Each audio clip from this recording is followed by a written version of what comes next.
building series. So today we have with us Luki Danukarjanto, a career catalyst from Focus.Inspired, to teach us about how to set goals that work for your career success in terms of getting better grades, landing future jobs and internships, and what tools we have available to achieve our goals.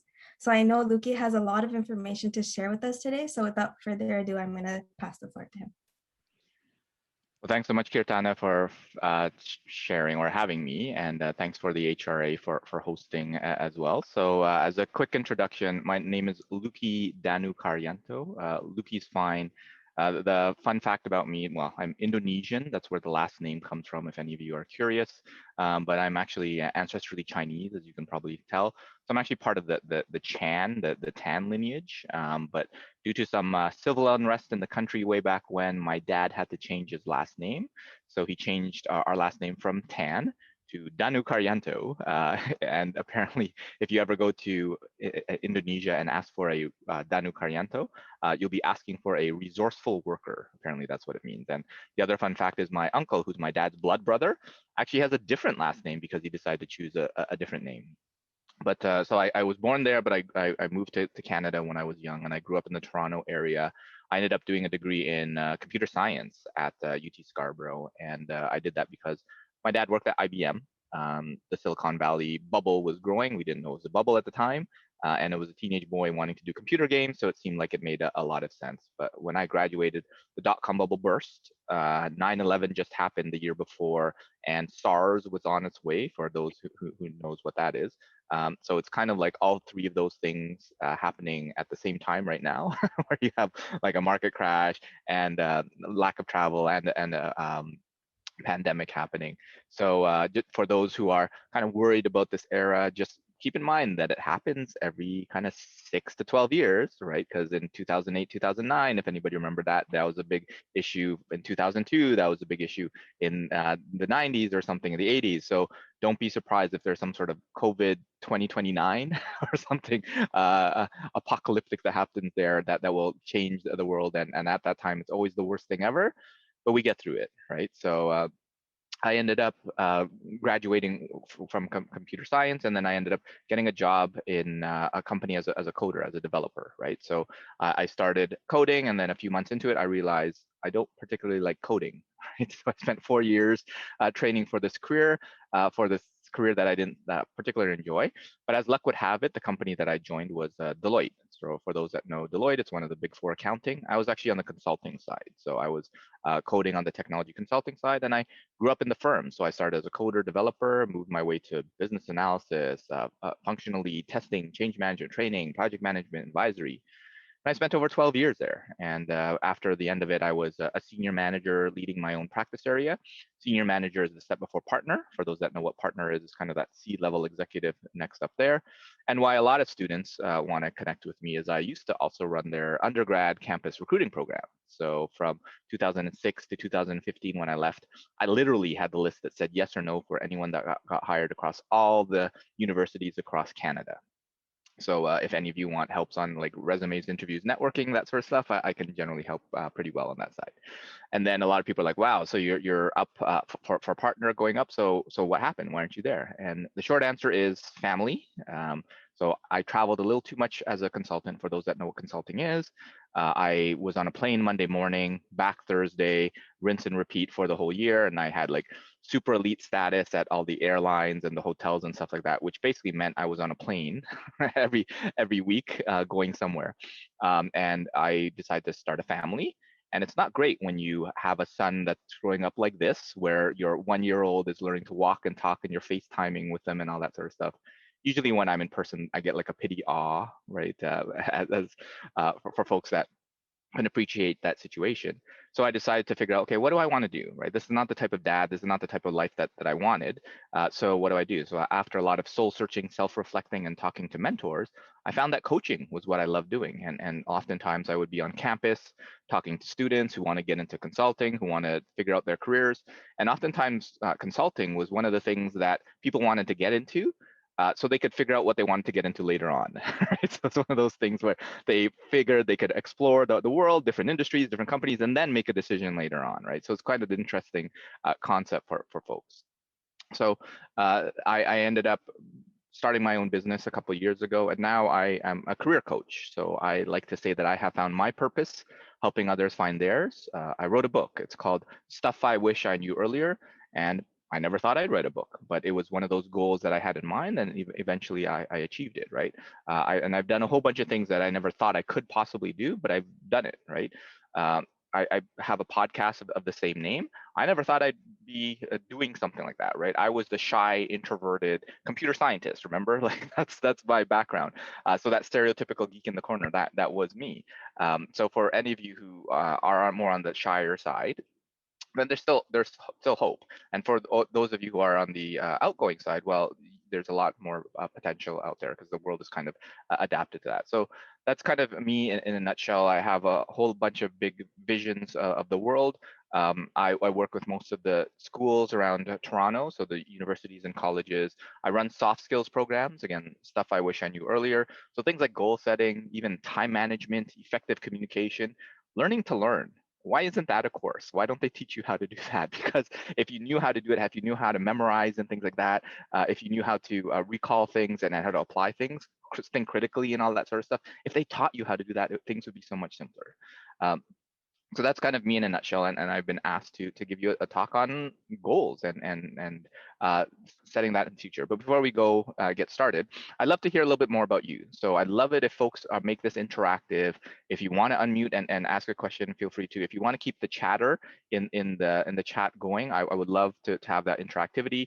It makes me feel like you're there, right? And I'm not just talking to a blank wall. And for any of you who've ever had to present, it's tough when there's like crickets in the feedback and all I hear is the sound of my own voice. So I'd love if you can put your name, program, maybe what your dream job is, dream company that you'd want to work for. And if you don't know exactly, then just guess, right? Make a wish and see what can come out there. And a number, right? On a scale of 1 to 10, how would you rate your ability to achieve goals, right? So 1 is low and 10 is high, right? 10, you achieve them all the time and you probably shouldn't even be in this workshop. You should be running this workshop. 1 is like you've never achieved a goal in your life. Well, maybe 0 is not that, but so I'll give folks a minute or two to just quickly type up, and hopefully I'll get 1 or 2 responses in there. So then I can let me know that folks are engaged in there. Even the execs of the HRA, if you're willing to type in as well, then that shows me that I can keep going and I have your attention. And then for those of you who are in the session, my promise to you at the end of it is if you listen and follow to some of the tips and tricks and the tactics I provide you, then you will achieve your goals and you will become more successful. You will have whatever it is, the better grades, become more fit, have that relationship or the partner or whatever you want, have lots of money if that's your goal, whatever it is, you'll be able to do that. So I'm gonna hope for 1 or 2 to trickle in at least.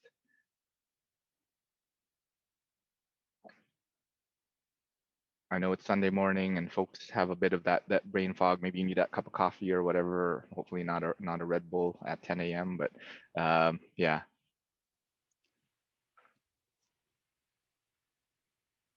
Yeah, so I can go first. My name is Mathura and I'm in 3rd year in the Management and Strategy program.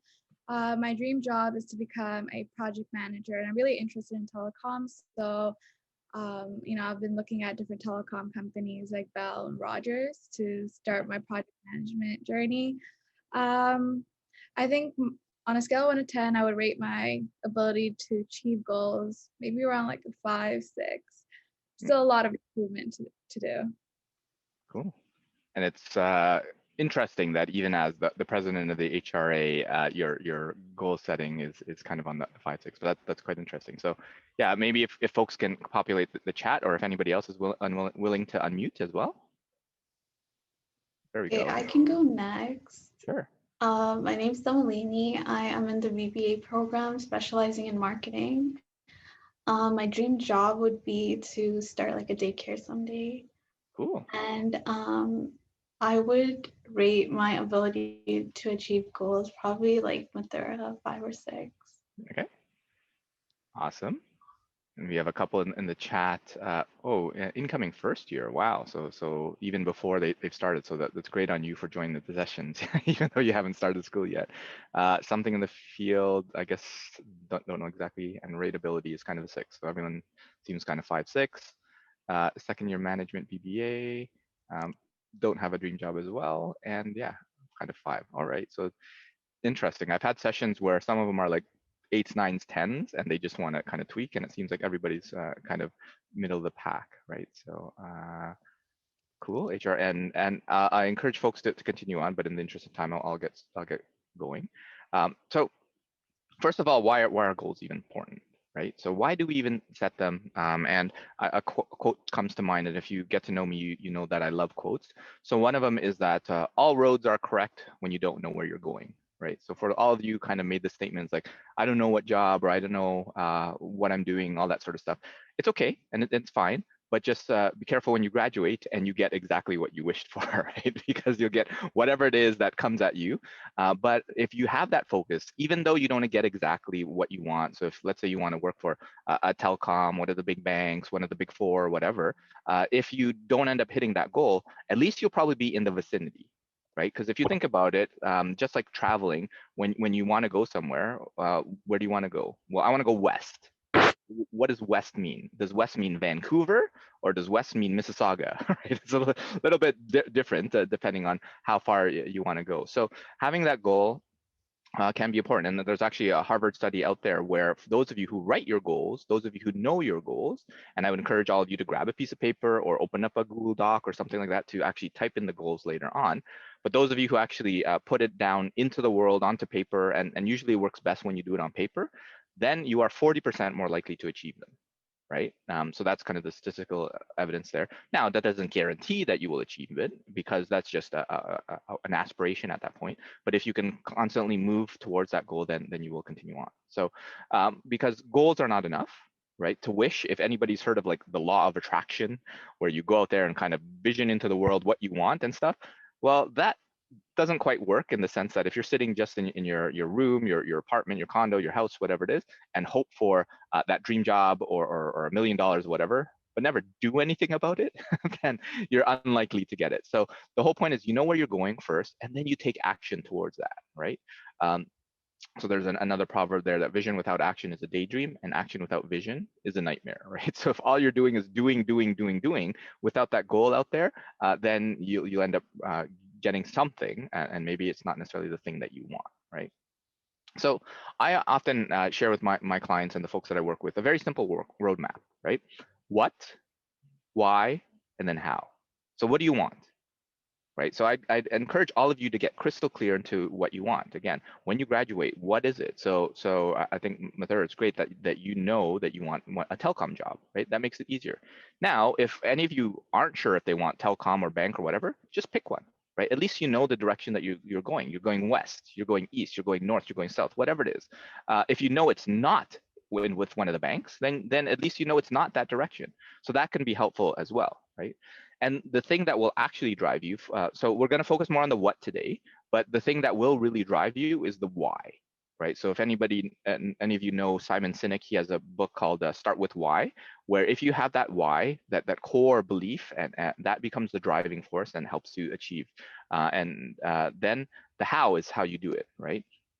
And there's another quote, you can bear any how if your why is strong enough, right? So for those of you who have a good purpose, then you'll be able to achieve that no problem, right? But we'll focus a little bit more on the what, we'll dabble a little bit in the why, and then usually when you have those two, the how figures itself out pretty quickly.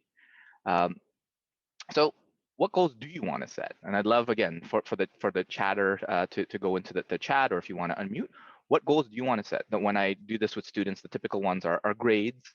I want a 4-point, 3-point, well, hopefully not 2-point something, maybe aim a little bit higher than that. What do you want from a grade? Some of it's health, right? It could be physical health, where COVID's has like the COVID 15. It used to be like the freshman 15, or now it's the COVID 15 or whatever. You might have packed on a little bit extra, whatever, wherever. So maybe it's health, right? Maybe you need better sleep. Maybe you need to eat better, right? Maybe you need to exercise. Maybe it's mental health, right? COVID's done a number for a lot of us in the mental wellness, mental fitness side, because of being a little bit more isolated. So maybe it's that. Maybe it's relationships. You want to improve that with your family, your partner, or your friends, or your colleagues, or whatever it is, your classmates. It could be a financial goal, right? By the time you want to graduate, by the time you hit 35, you want to be a millionaire, that sort of thing, right? It could be just personal, professional. You want to be a great communicator. You want to be charismatic. You want to be very learned in the project management or HR or whatever perspective, right? Or it could be job. Like you want a job for the coming fall, for well the summer term, even though we're kind of halfway through, when you graduate, right? It could be any one of those. So, or it could be a purpose where you're just here because mom and dad made you go to university and you have no idea really what you want to do, and you're figuring out. So maybe it's the purpose side where you want to figure out what that is. What is that fulfilling meaning that you want? So again, a quick typing, if you don't mind, to outline that grade. And then you can take this as those who actually type it up here will probably be 40% more likely to achieve it, right? So if that's a driving factor, right? So you're going to be much more likely if you just type it out here, and you'll get a little bit of that flavor, and a few tips and tricks, and then I can actually personalize it a little bit if folks are willing to help in achieving any of those goals that you have. So I'll give folks a minute or two to start typing up. Again, health, financial, professional development. So those are all great goals. So pretty much everything or half the stuff on the list, which is good. Maybe I'll wait for one more to come out. Oh, this is just back to the introductions. So a goal that folks want to have, mental health and job searching. Yeah, I found that a lot of folks are really struggling with that mental health. And well, that might be another talk if you want to have me back for another session, but I have a nice little talk on mental fitness as well. So grades and job searching as well. Okay, purpose seeking, perfect. So now what I encourage folks to do is think about either short-term or long-term, right? And what I encourage folks is to do this exercise, one, if not both of these exercises. So depending on what year you're in, so if you're in a later year, it'll be easier. If you're in an earlier year, it might be a little bit harder. But if what I want you to do is put on your imagination cap on, right? And imagine that you've graduated and that you landed your dream job, right? What did you do, right? And for those of you who don't really know what that dream job is, pick something, right? If you could, right? There's no accountability. We're not forcing you to do that. Part of it is just to allow yourself to imagine, because part of landing your goals is often to be creative and be imaginative, to say, okay, if I want to go this way and it's blocked, how do I go around it? How do I find an alternative route to do that? And for those who can exercise their imagination and creativity, will often be the ones that land their roles more quickly and more likely, just to begin with. It could be the big aspirational one where there's that quote that says, shoot for the stars because you might hit the moon, that sort of thing. And for those of you who want to dream big, I encourage you to do so, right? And if you actually want to connect with me, I'm more than happy to help you achieve those goals if you're willing to put in the work. So what would you want after you graduate, right? And for those who already know that, who have a good sense of it, imagine that you're retiring, right? And this is going to be hard for a lot of folks. Like typical retirement age in Canada is 65, right? So for a lot of you, that's probably like more than twice as long as you've existed from now, right? It's even longer than that period. But if your career had turned out exactly as you wanted and exactly how you planned, what would it look like? What would you have done? And what would have happened, right? So it's one of those things where, again, all roads are correct when you don't know where you're going, right? So if you don't have that clear plan, and it doesn't have to be clear as in crystal, but at least directionally, right? Because you don't want to be going east when you're supposed to be going west, right? If you're trying to catch a sunrise and all you're doing is facing west, you're not going to be very successful, right? So you at least need to know that IBM for like 35 years, right? A really long time. But for me, I've already probably switched careers probably 3 times, right? Computer science, I did business and consulting, and now I'm I guess, an educator and a coach, right? Will I be doing that in 5, 10 years? I don't know, right? I could be doing something totally different. And that seems to be the new norm, right? Where you do one or two different things, 3 or 4 different things. And I've heard that if any of you have heard of the gig economy, where people are doing multiple things at the same time, right? Where on the day job, they work at a bank, but at nighttime, they're a YouTube content creator, right? Or something like that, right? And they do both of them, and they love doing both of them, right? So I encourage folks to do that exercise. Think about that, and if you don't want to type it in, because I know this is a little bit more personal, if anybody's willing to put this out, I pretty much guarantee that you're going to be, again, 40% more likely that you'll achieve that goal. So that dream job that you want after graduation, why not put it here, right? What's it going to hurt, right? What's it going to hurt for you to just type it in here, right? There's no commitment. We're here, and what I'd love to do is nominate this as a safe space, right? We're here to learn, we're here to grow. So there's no judgment here, right? And this is us all learning to grow. So why not? What's preventing you from typing your dreams and aspirations here, right? So just something to consider. So as you're thinking about that goal or any one of these particular goals, the title of the session was to make it to start with SMART goals, right? So for those of you who know SMART goals, they're an acronym, right? The S stands for specific, right? Then it's measurable, being attainable, realistic, or time bound, right? And for those of you who say something like health, right? What is specific about it? Can you do something measurable, right? Doing something like, well, I want to lose weight. Well, that's not really a very smart goal, right? And smart in this case. So what is specific? How much weight, right? By when? And for a lot of those who are in that kind of health kick, actually, weight is not necessarily what you want to be concerned about. It's really more the fat content, right? Because actually muscle weighs more than fat, right? So you might actually weigh more, but look a lot more compact, right? And most people, they want to look more compact. They don't want to necessarily lose weight. So just be aware of the things that you're trying to measure as well, right? You want it to be attainable, achievable, and if you can also phrase it as if now, right? And as if you're doing it right now. So I am like whatever, 110 pounds, 120 pounds, 180 pounds, however you want to be. Have a specific number. And if you can do that, it makes it a lot more likely that you'll achieve it. Realistic, because if you're trying to lose like 40 pounds in a week, yeah, that's probably not physically or medically advisable for folks. So you want to make sure that it's realistic, and then you want a time frame, right?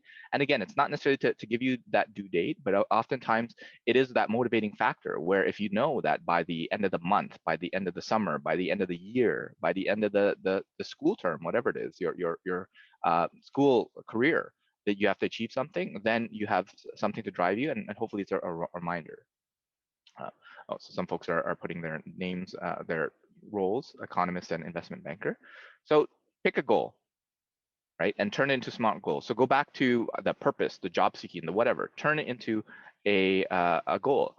And what I encourage folks to do is think about process goals instead of results goals, right? So a results goal is losing weight, right? A process goal is I'm going to exercise 3 times a week, right? Because just because you exercise 3 times a week, you'll likely lose weight, but sometimes losing weight is due to all sorts of circumstances, like hormones, due to like hydration, due to sleep and all that other things. So that's a result, right? Even things like landing a job, right? Landing a job is a result, but applying to 10 jobs every week, that's a process goal, right? Networking with 5 people every week and having 1 virtual chat, that's a process goal because you can influence it, you can do that, but the result in terms of a job offer or an interview or something like that, that's really outside of your hands. That's really outside your control. So if you can turn any one of these, so does anybody want to play? Is anybody willing to play? Oh, here we go. There's want to have 1 coffee chat every week, right? So that's a kind of a pseudo process and a results goal in that in order for you to have a coffee chat, someone has to say yes, right? That someone saying yes is beyond your control, right? But the likelihood is if you reach out, so what you could change that to is I will reach out to 10 people every week to ask for a coffee chat, right? And generally speaking, usually 1 in 10 people will do it. Now, depending on how you ask and how close that person, it could be higher than that, but you won't expect 100% of people to accept, right? So if you focus on the process and what you need to do in order to achieve that goal, then you can get it. So for grades, achieving a 4.0, that's not necessarily up to you because it depends on the difficulty of the exam, assignments, whether or not you crammed the night before or took a lot of time before. But if you can say, you know what, my process goal is that I will start studying or I will start my assignment the first day that I get it, right? That is something easily measurable, attainable, and achievable, and time bound, because you know that within the next day, next week, that you started your assignment, right? Um, I want to read the news every day and be up to date. Cool. So if you try to make it measurable, so when you say read the news, what is that? Like one article, one post? Is it 10 articles, 10 posts, the entire newspaper, right? And you can always change it, right? Later on, where if you set this goal, you can say, you know what, I want to read one post in each of my favorite 3 sections, right? So in the science and technology and business, whatever it is, or if you're like a TED person, like the technology, education and design, then you can read one or listen to one of those TED Talks or something like that, or on LinkedIn or on social media. I don't know if any of you get your news from TikTok or whatever, but wherever that you get your news these days, right? And depending on what time you use, try to make it specific, make it measurable, make it attainable, achievable, realistic, and time bound. So go back into any one of those, and I'd love if folks commit. Again, if you're typing it up and you actually make it truly smart, you will be 40% more likely to achieve it, right? So hopefully that gives you a bit of a drive to do it. So SMART I like because it's an easy framework. It actually does a lot of things. Another framework that I've considered and encountered, it's one called Whoop, right? Which sounds a little bit more funny, but it's similar in SMART if you can kind of break it down. But it has this one unique thing which I think is quite interesting. Is what that starts with a wish, right? An outcome. The third is an obstacle, and the last is the plan, right? So you can probably see the wish, outcome, and plan are really very smart, right? It's similar to that whole SMART part. But the interesting part is the obstacle. So, and the obstacle is what is in you that is preventing you from getting that goal, right? And a lot of you, even the fact that you won't necessarily type your goal out in the chat, well, that's an obstacle. It's something in your head, probably a sense of judgment in folks. And I usually tell my clients what's on the screen is like, your challenge is 6 inches big. The problem is those 6 inches are between your ears, right? Because oftentimes a lot of you are limiting yourself, right? Why don't you go after that? Why don't you do that? Why don't you go to the gym? Why don't you study in the library? Why don't you? Why? Because it's easier to just scroll on Instagram. It's easier to play video games. It's easier just to procrastinate and not do it, right? And when you habitualized all those things, then you become quite challenging in order to achieve it. So think about those obstacles. Plan it to say, okay, if you're taking the example of, well, reading the news every day and keep it up to date. So what's going to prevent you from doing that, right? You don't have enough time, right? You don't have enough knowledge. You don't have enough whatever. So a lot of the obstacles are here, right? You, if you don't have enough time, then schedule it, right? It doesn't have to be the same time every day, but block it off, right? I encourage you to adopt a concept which I call non-negotiable time, right? So this is 30 minutes, 60 minutes, however long in your day that you allocate for yourself, right? This is your personal and professional development time for your growth, right? And if you think about that, half an hour a day over the course of a year is basically an extra work month of effort, right? If you think about it, 365 days divided by 2 is about 180.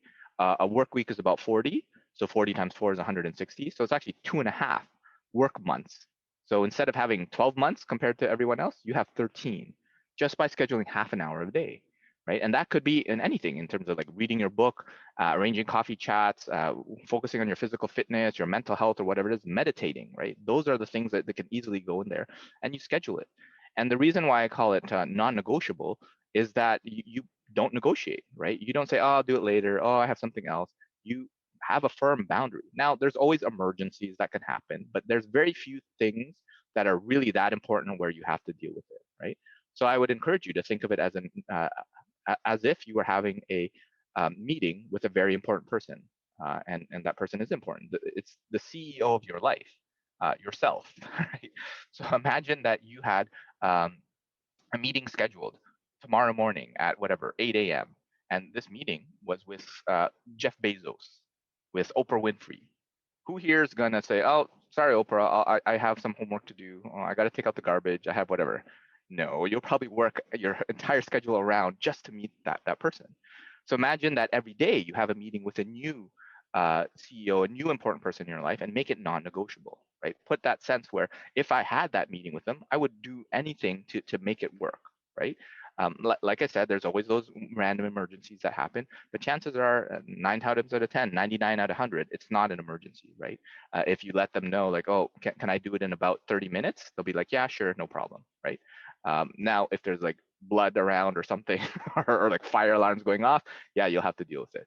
But otherwise, schedule it, prioritize it. Another thing that I encourage you to do is have someone to hold you accountable, and we'll get to that in the next slide a little bit. Because when you have things like the study buddy, the workout buddy, some sort of accountability buddy in whatever it is. So if it's with job search, networking, if it's for reading news, maybe you have a buddy. It's like, hey, can we talk about what you read about the news every morning, every evening, or whatever? And then that provides some accountability, right? Another thing that if you are in the camp of I don't know how to do this, I'm not sure how to proceed with it, then find mentors. So if you want to land a job at a telecom when you graduate, well, guess who would be a good person to reach out to? Someone who works at Rogers or TELUS or Bell. That's an alumni, right, in your program. Maybe not even in your program, maybe from UT Scarborough, maybe not even from UT Scarborough, maybe from another school around the city. But if they have the job that you want, why wouldn't you reach out to them and ask them how they got it, right? What are the things? They'll give you the roadmap. They'll give you the what. Maybe they'll have a why, and then you'll be able to get that how later on. And when you can learn from other people, then you don't have to reinvent the wheel. You don't have to repeat their mistakes as well. And oftentimes, one of the big things that get into a lot of our ways, like myself included, is emotions. Right? Oftentimes, it's that fear, right? It's that little voice in your head that says, "You're not good enough. You can't do that. You're not allowed to do that. Who are you for being able to do that?" And if you can kind of take that voice and listen to it, because the interesting thing is that voice inside your head, that's not you. The person observing or listening to that voice, that's you. That voice just came from somewhere. Maybe it was something that happened, right?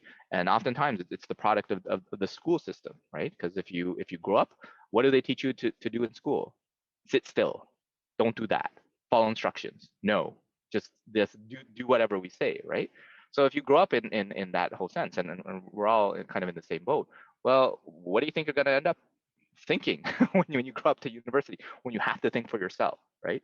So if you can kind of understand that judgment and the rejection and plan for that and say, you know what, if I start thinking this where I'm not good enough to reach out to that person on LinkedIn or that alumni or whatever, well, what am I going to do instead? Right. So thinking about those fear responses will help you overcome them. Right.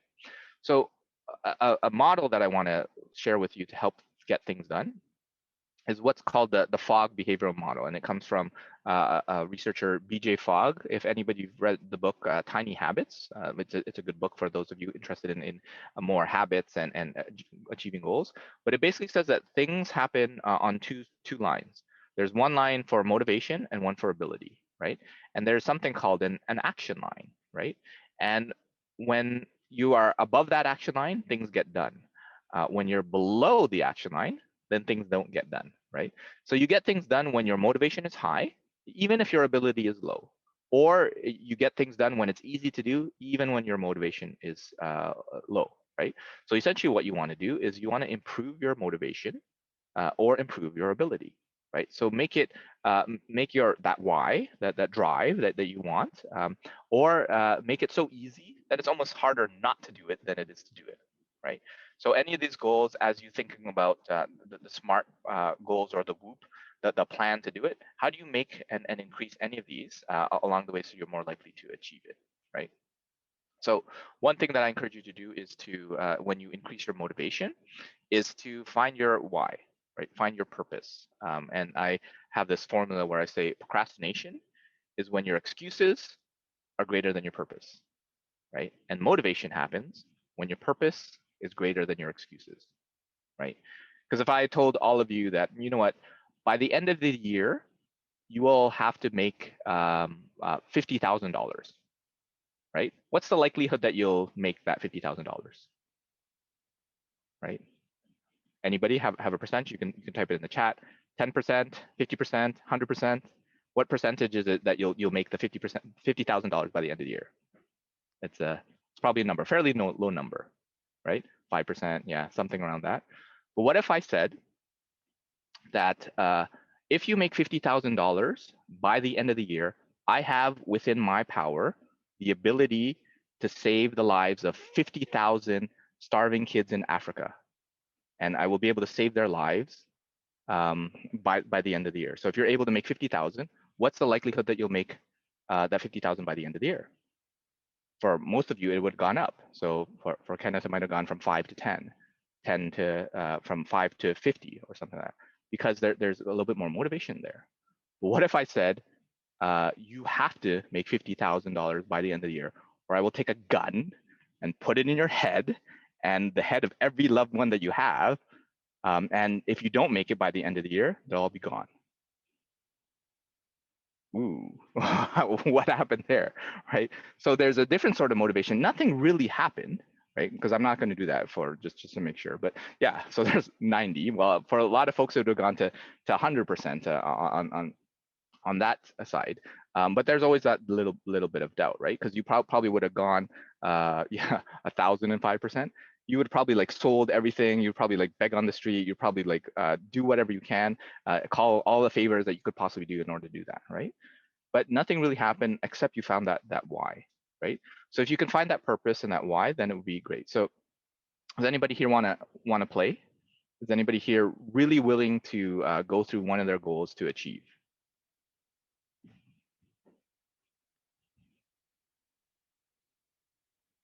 Nobody. Usually there's one person who's willing and interested in kind of showcasing, because I'd love to go through an exercise which will illustrate kind of how to really find that purpose, really find that why to help you achieve your goal. I can do it. Nancy, thank you so much. So what's the goal that you want to do? My long-term goal is I want to become an investment banker at Goldman Sachs. Okay. So what's long term if we have that? What do you have a time frame around that? Maybe 6 years. 6 years. So what year are you in right now? I'm in my 4th year. 4th year. Okay. So basically Yep. 6 years after graduation, that sort of thing, investment banking. Okay. So why is becoming an investment banker important to you? Well, this is not a very good reason, but I just find it so competitive and it gives me kind of a reassurance on my abilities. So I just really want to achieve it because it gives me confidence. Okay. So this is an exercise which they call the 5 whys, right? Where essentially when you have that reason, so whatever you want to do, you ask yourself why. And then after that answer, you ask yourself why 5 more times.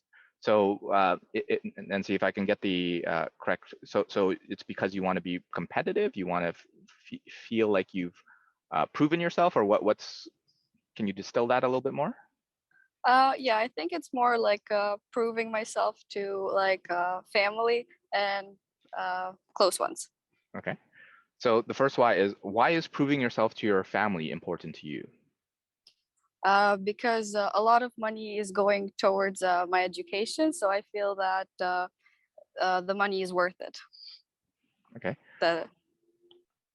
Okay, it's kind of a similar argument because it's proving yourself, and why is feeling that the money is worth it, or you were worth the investment in that money? Why is that important to you? I'm not sure about that. Okay, so here's generally speaking where the growth will happen, right? So usually at the 5 whys, usually after 2, 3, 4 whys, you start getting stuck, right? You start getting to the point where it's like, well, isn't that how everybody is? Shouldn't everybody feel that they're worth the investment? Shouldn't everybody feel worthy and all that sort of stuff? And if you go past that, that's usually where the growth happens. Where well, why is that important to you? And so Nancy, you don't know right now, but if you did know, what might be the reason?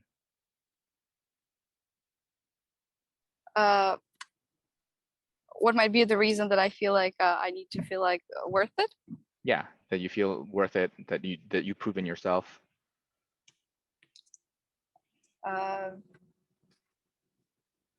I feel because everyone describes the area of investment banking as highly competitive, so I feel that if I reach that one, that's my highest goal for now. So that's why that's the criteria I've set. So I'm taking it as because it's so highly competitive and very highly prestigious. If you are able to achieve that goal, then all the sacrifices that your parents, your family, and everybody around you, it makes it all worthwhile. Does that kind of sum it up, or? Yeah, kind of, but also because I now for me it seems so unreachable that if I would reach that, I would like feel very confident and proud of myself. So if you think about some of the things that you will need to do to get to that area, right? Do you have a sense of what it would take you to get to that goal? Well, first I think I should like get my CFA. Okay. Then probably like gather the necessary skills or like narrow it down in what area of investment banking I want to work in, because I still don't know what area, and there's like a lot of positions that you can get in the same field. Sure.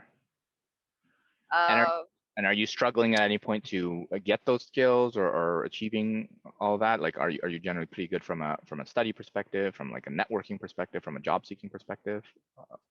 Do you have motivation to do all that? Yeah, well, that's kind of the problem, is that I am good in my studies. However, I lack the passion for it. Lack the passion for it. Interesting. Yeah, so I look at it as a challenge, but it's I've seen like people who are way more interested in investment banking and the whole field. For me, it's more of a just challenge. Yeah. So this is probably a different discussion in the sense that, well, what if the goals that you're setting for yourself are more not your goals and more the goals of others? Because if you recall the goal, it's what, why, and how is the roadmap that I have. But the key part of the what is the what do you want, not what do your parents want for you, not what does your family want for you, not what do other people want for you, but what do you want? And if you can clearly have that, and usually that's reinforced by the why, then you can achieve it easily. If what you want is to make your family proud and happy and all that sort of stuff, that can be a driving reason, but you're kind of feeling it right now, where if you don't have the drive and passion, you have to really focus on the my parents, my family, the people around me who are counting on me, who are supporting me and all that sort of stuff. You're really counting on that to drive you instead of kind of an internal one. So it's more of an external than an internal one, right? So I mean, if we were to kind of continue on that path, if you wanted to try to increase your motivation on that side, then you would say, okay, why does like proving yourself to your family, to those that supported you, why is that important to you? That would really be the question that you want to go through, because essentially the activities that you're doing now are focused on making your family proud of you, right? Versus the internal drive of I love investment banking, right? It sounds like that's not there. Kind of. Yeah. So then really you're doing it for other people, right? Is that fair? Yeah, I think it's fair. Okay.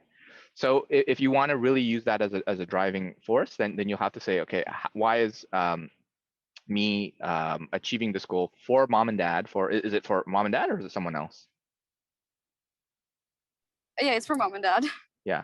So why is achieving that goal for mom and dad important to you?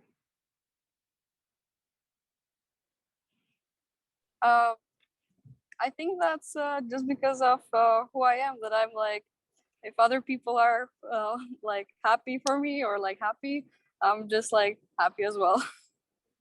Okay. So why is other people feeling happy about you important for you? Right. So this is one of those where it kind of gets a bit of a cyclical argument, but that we're kind of at that level 3 of the whys. So why is you being happy important, or other people being happy for you important to you? Um, well, I'm guessing it's because like I seek validation from my family. Mm, So that's why I think also my goals are mostly oriented towards what will get me that. okay. So I think this is one where we'll probably need to spend a little bit more time if we're to try to dig into it. But well, thanks so much, Nancy, for volunteering. But it sounds like that it's in there where you've kind of found out that it's a little bit less about you and what you want and more about what your parents want. And I would imagine that a lot of people on this call are probably in a similar boat, and not necessarily for investment banking, for whatever area that they're looking for. So you can take that for yourself. But what I encourage you to do is one, maybe have a conversation with mom and dad, because sometimes I've often heard this where you feel that they want something for you, but actually they want something totally different, right? You feel that they want to be an investment banker, but to what end? Most parents really just want you to be happy, to be able to take care of yourself, to be self-sustaining, hopefully have a good family and have grandkids for them, that sort of thing. That's really what they're looking for. Other than that, how you do it, whether it's investment banking, whether it's becoming, I don't know, opening up your own florist shop or something, as long as they feel that you can do that, it's really up to you, right? So just be aware that sometimes these conversations need to be had, because sometimes it's stuff that you're putting on. But again, I don't know your circumstance specifically, but maybe we can chat a little bit more on that. So one is that internal drive. So either you turn it into a why that's so profound that you have to do it. Like the analogy that I often use is if you're, let's say, trying to get into the Olympics. The Olympics are happening now in Japan. A swimmer has to go into the pool and do like whatever, 200, 500 laps every day. But if they focus on what they have to do, it's quite annoying. If you have to focus on like having a coffee chat with someone or like reading yet another paper or a book or whatever, that's annoying. But if you focus on the why is it gets me one step closer to my gold medal. It gets me one step closer to my 4.0. It gets me one step closer to my job after graduation, right? If you focus on that why, and then have that fundamental why where it's really impactful, not just the superficial one, then you will really increase your motivation. Another one is there is something called the 4 tendencies, which people meet either inner or outer accountability. And the outer accountability is the inner accountability is what I mentioned, that internal why. The outer accountability is if any of you do better with like a study buddy, right, a gym buddy or a buddy, someone to hold you accountable for, then this will be better for you. Where literally you find someone that in any of these goals, let them know and say, hey, I plan on having a coffee with someone every week. Can you make sure by the end of the week that I've reached out to at least 10 people? Right. And if you can do that, because you don't want to let that person down, your friend. And sometimes you can make it even a little bit more challenging where I've had folks where they make like bets where like if we don't do it, then whoever by the end of the week has to buy the other person dinner, right? That sort of thing, right? Just to make it a little bit more interesting, more competitive, that sort of thing, depending on how you're motivated, right? Because having that external person to let them follow up with you can be helpful. But try not to have your like best friend have that friend that will not cut you any slack, right? That person that is very by the book and saying like, no, you said this and we planned on this. Sometimes your best friend's like, oh, that's okay. I know you weren't feeling well this week, so you weren't able to do it. That's not the accountability partner you want. You want that person who's like, no, you said this, and we need to make sure that we do that. Even though you said you need to send whatever 10 requests by Friday night, and it's Friday at 11 o'clock. Well, that means for the next hour, you're sending requests and talking to people and messaging them, right? So have that person who is that friend, and hopefully all of you can find one. Does everybody have one of those people in mind that they can find? Yeah, and it might be a sibling, a family member. It could be a friend. It could be a colleague, right? Someone who you know won't cut you any slack. So that could be another one. So it's the internal one is the whys. The external accountability is the other person, right?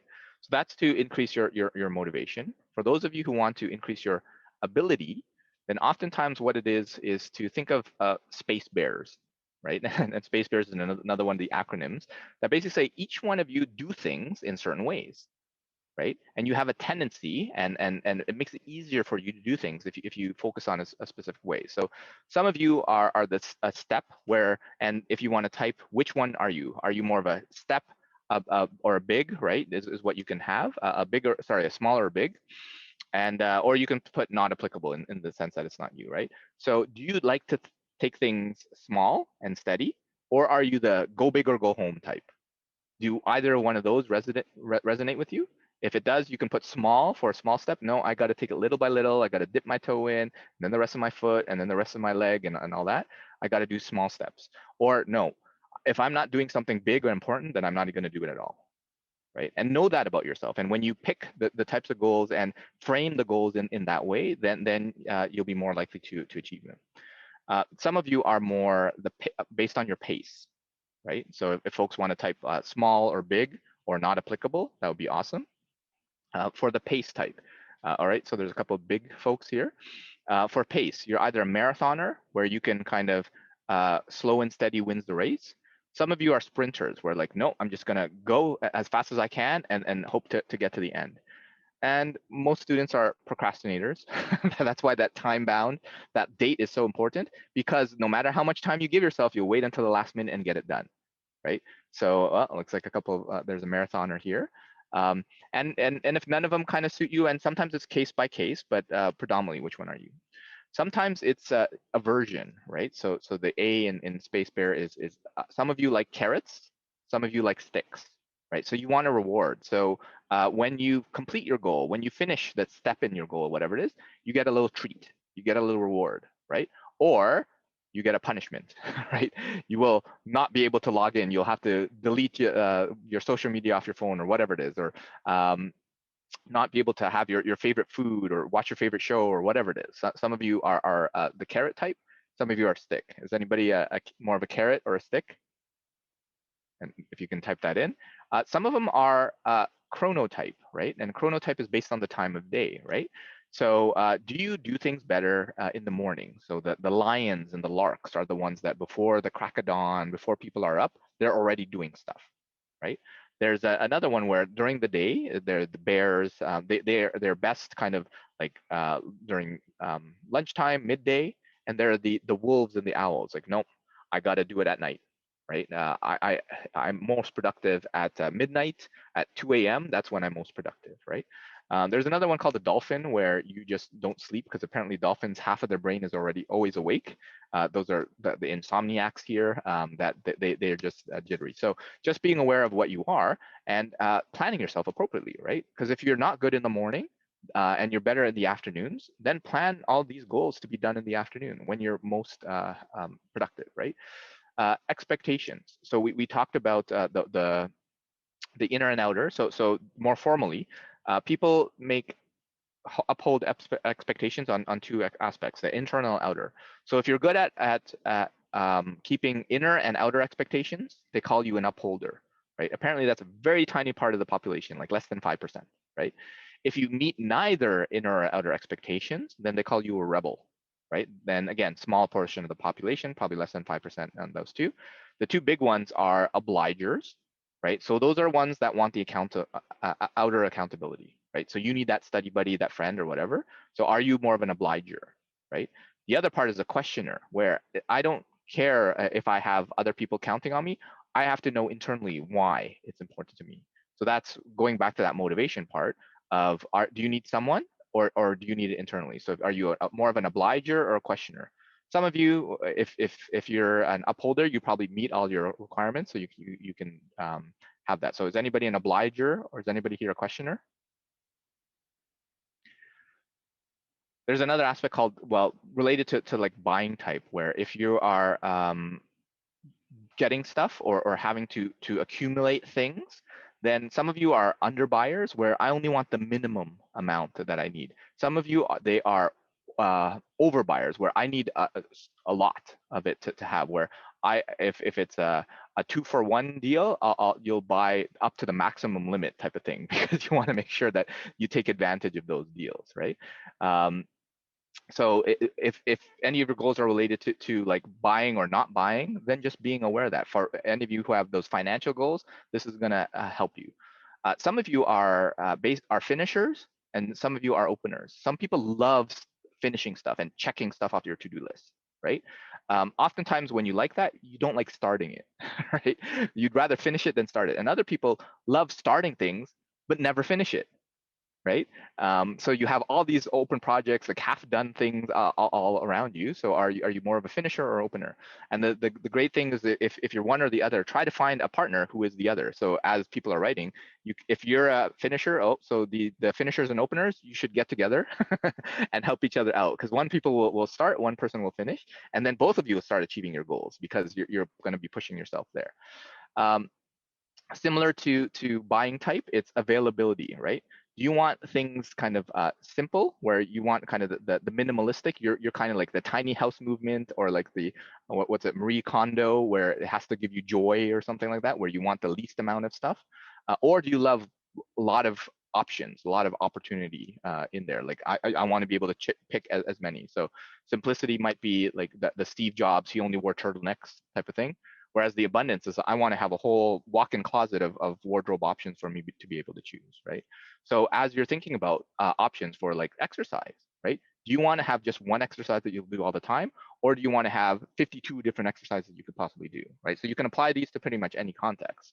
And the other one, the last R in Space Bear, is familiarity or novelty. Like, do you want things that you know how to do and are good at it, or do you need something new every time, right? So if you want to type in familiarity or simplicity in there as well, because some of you will continue on. As for any of you who have ever dropped off in terms of a goal, oftentimes what you need is that novelty, because you'll do a goal when it's new and it's interesting, and you'll do it for a week or a month or whatever. But once you start, it becomes too familiar, like you don't want to do it anymore. So you'll have to introduce some new concepts, some novelty into it to get through it, right? And for some of you who are more familiar, you don't want to do it because it's too new, right? So you have to make it more familiar to you and get used to it before you can get that and turn that into a goal that you continually execute. So, well, it sounds like there's a lot of familiarity folks here. So these are ones where if you understand your style and take whatever concept, whatever you just type down, and grab your goal and say, okay, how do I make it more familiar? How do I make it more of the marathon or the time of the day or the whatever it is? If you can kind of use these different things for your particular goal, then it'll make you more of your ability there. And the last part of goals from a framework perspective is to build your identity, right? So instead of talking about someone who having a goal of exercising 3 times a week, turn it into your identity. I am someone who exercises 3 times a week, right? I am someone who gets a 4.0 on their calculus or their eco or their cumulative GPA. I am someone who lands a job when I graduate, right? Turn it into your identity. And it's kind of like that fake it till you make it type of thing. The more that you say it to yourself, the more that you believe it, the more that you will become it, right? So someone who achieves that goal, who lands a job after graduation or before graduation, someone who becomes an investment banker, what do they look like?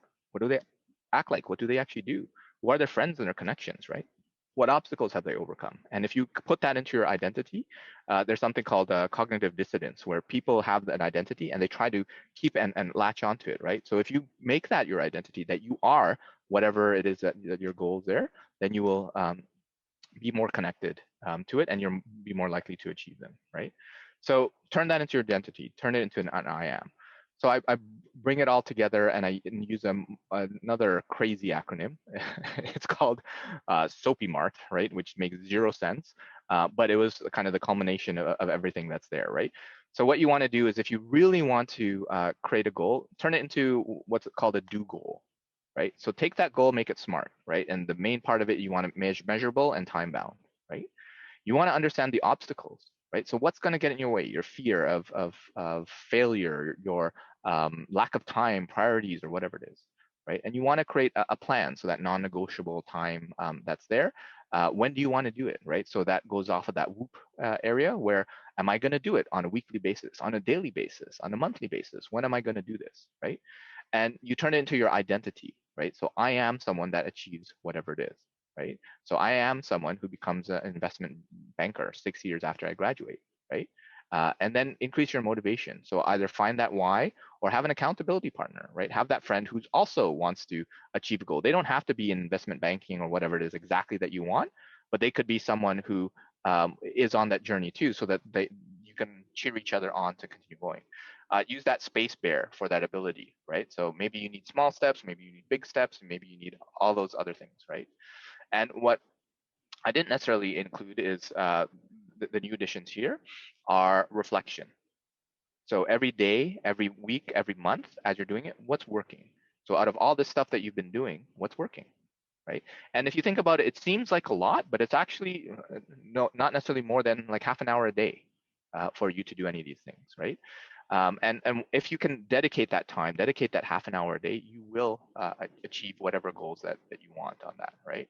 So turn into do goal by basically doing all these things. This S.M.A.R.T thing, make it smart, understand your obstacles, build that plan, make it your identity, increase your motivation, ability, and then reflect, and then make sure you allocate the time. So they're all interrelated and connected, but if you can remember that. And for anybody who wants this presentation, feel free to reach out to me, but I believe it's being recorded, so you'll be able to reference it later on. So the last little bit that I wanted to do is to go on the hot seat, right? And essentially, if I think we had a couple minutes left, but are folks, the organizers, are you able to do like breakout rooms for folks to kind of share goals? And I think we mentioned that before, and I probably should have referenced that before we started. But are folks able to do breakout rooms? Yeah, we can do breakout rooms. So I can get that set up right now. Yeah, and in the meantime, then are there any questions or any thoughts in terms of like any of the goals that you want to achieve? So I guess there are 24 people, so maybe breakout rooms of maybe 8 breakout rooms of 3 for people to share. Mm-hmm. Yep, or maybe 6 of 4, whichever one you want to do. And essentially, what I'd want folks to do in the room is like think about that S.M.A.R.T, but basically, what is your goal? Right, the obstacles that are in the way, and then what's your plan to do it? What's your identity? What do you need to do to achieve that goal? And all the different tendencies that can help you along the way. So I'll take that and I'll actually paste it in the chat so that folks have it while they're in the rooms, as the folks are planning the breakout rooms.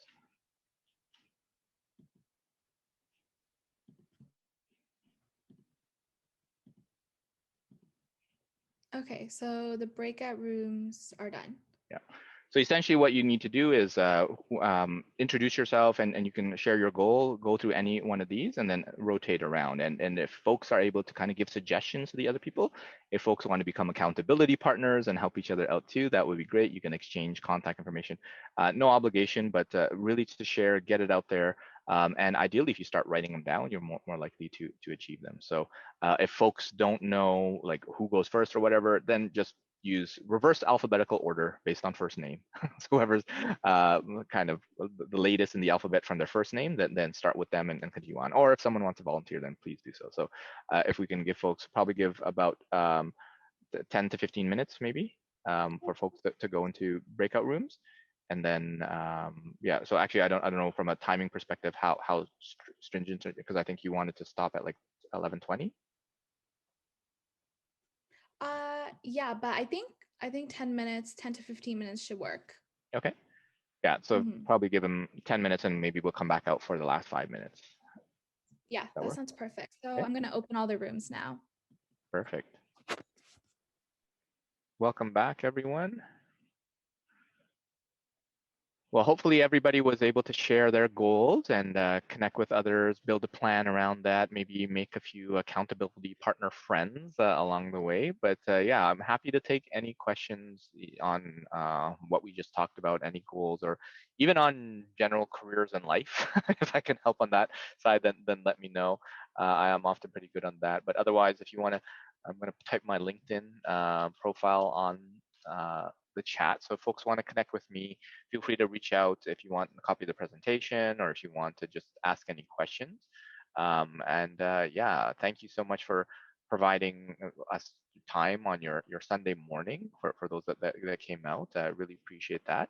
Hopefully all of you are going to have an amazing summer, and for those who are going to go back to bed who are on the West Coast, then, enjoy your rest. But any other questions? Any questions on goals or jobs or careers or life? Anything I could be of help with?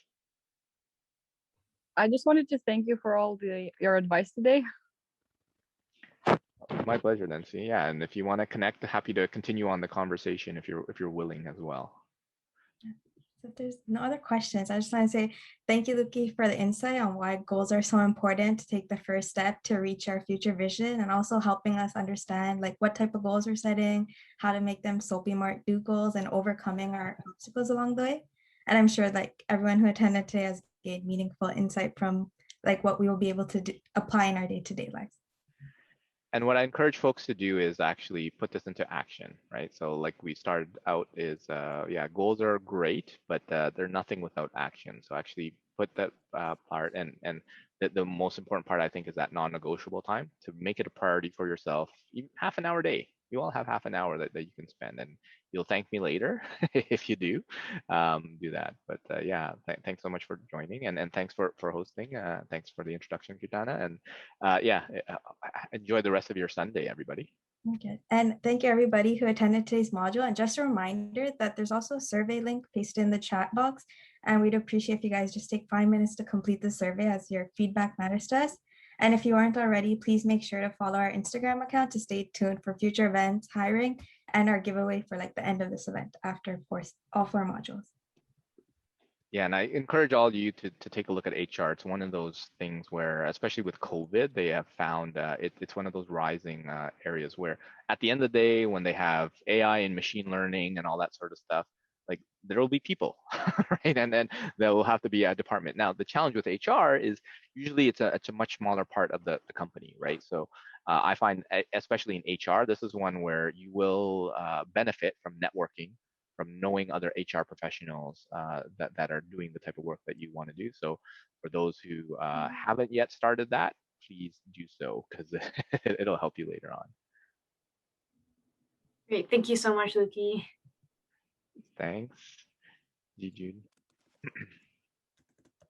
All right, if there's no other questions, then I'll let everybody get back to your day. Sounds good. Bye, everyone. Have a great day. Bye. Thanks, everyone.